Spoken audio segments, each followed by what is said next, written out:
Chero nga manok. Sa Kapitolyo sa natapanig di Ayal Secretary Mar Rojas para sa ilang na nanalo sa pagbubuhat sa Iloilo. Sulukay Provincial Administrator Raul Banya.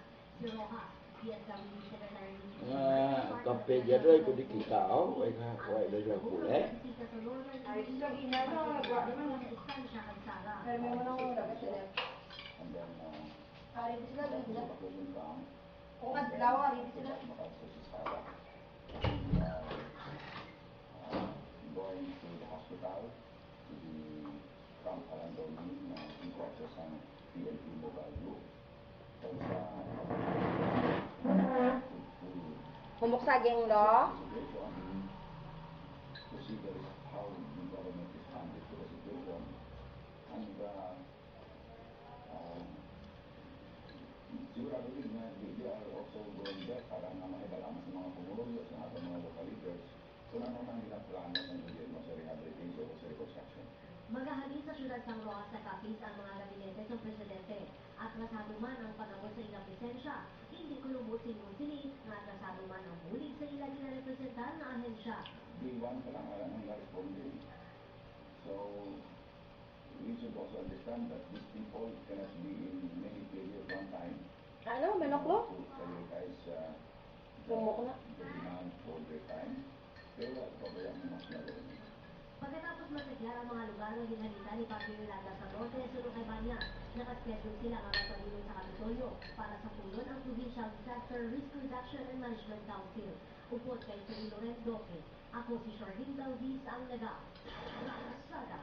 Wala na makapalagpas sa mga katapos ng Rojas City Police Office ang tatlong mga lalaki na natulo responsable sa pagkakawa sa mga transformer, nagkablet ng kuryente at telepono. Kaya kayo manok lo? Okay manok timpla? Iba ang ginatudlo ay suspect sa ginawaan Rojas City. Nagkalagakpan sa Layling Benitez, Benedict Acepcion sa ginako sa mga ini ang sala na ginapasibangin sa ila. Nakuha man sa posisyon ni Benitez ang duha ka sachet sa suspected sabu sa Bangkanta 12 kalibre na revolver na may apat na bala na cover. Hindi lo ah. Kable lo. Yung kawat nila ang kable. Nakita ang ini sa isansa para kawatan ng mga kable kang transformer sa nagkalatumbang ang mga poste. Yan ang nasubong na hunong sa Rojas City Police Office sa Kapsel ang mga arestado. Baka kung may magpatok, pero kami. Kasi siya po? Gagamit na siya po? Pero katulad naman. Umpisa sa tapos bagyo, nagpanong mo rin, pinangawatan mo rin. Pwede sila, lansong mabalik mo, pwede mo. Sa dugang balita, lalaki arestado sa pagpangawat ng project ng telecommunication company sa Estancia. Si Rico Solita Jr. Alaga. Rapsat. Ginaplugan ta siya metro sa Kalabaon sa kable nga ginapanaggiyahan sa isang telecommunications company na bawal sa Estancia Police kay Romeo Portogaliti Jr. sa barangay Takbuyan Estancia. Ginkuha sa 33 anyos ang kable sa barangay Daan Banwa Domingo sa gabi sa nagapanig ang mga pumuluyo tungkol sa balita na may tsunami. Nag-report sa aton nga may tricycle sila na nasulang na halin dito sa Daan Banwa na loaded ng fiber optic cable. So, ginalagas ng patrol nato na abutan siya. Depensa naman ni Romeo, ginbakalang silang kable, kagula ini nangawa.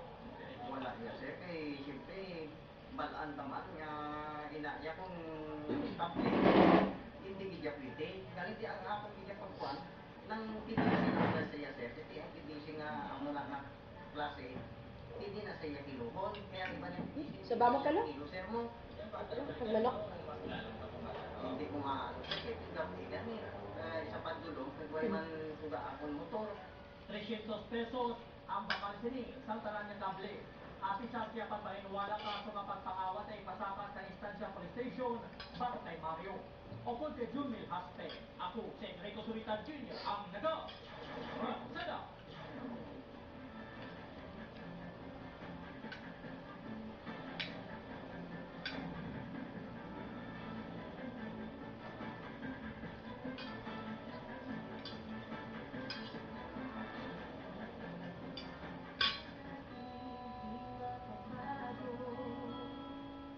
Nasa puso ng bawat Pilipino.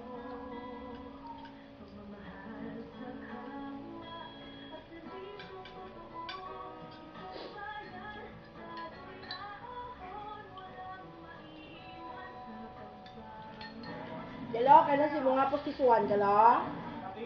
Utangan ka na lang postiso, kailan si mo? Babaw dalo mga postiso? Ay, Hindi nga nga. hindi ako. Nga si tita man magasto?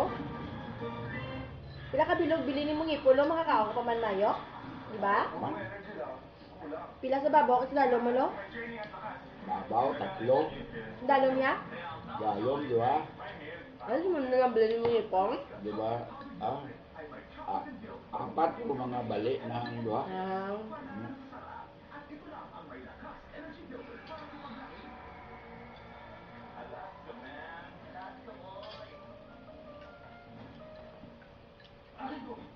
I-check ko na kay Doc Surongon ah.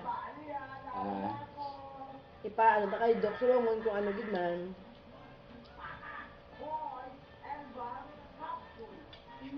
Sa YouTube eh. Oo. Ang bawat kilo oil kung langis may minimum ang kinikama.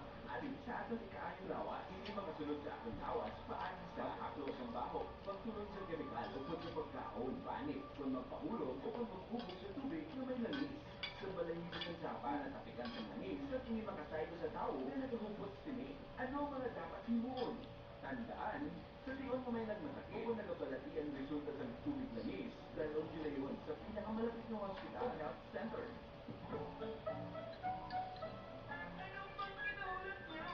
Mag-love-feed na! Nag-mag-feed na, sabay love na, may price pa promo! Buy any love-feed product or write your own story! Ang Chamo Report, dinadala sa inyo ng St. Therese Chapels because your loved ones deserve only the best. Call number 337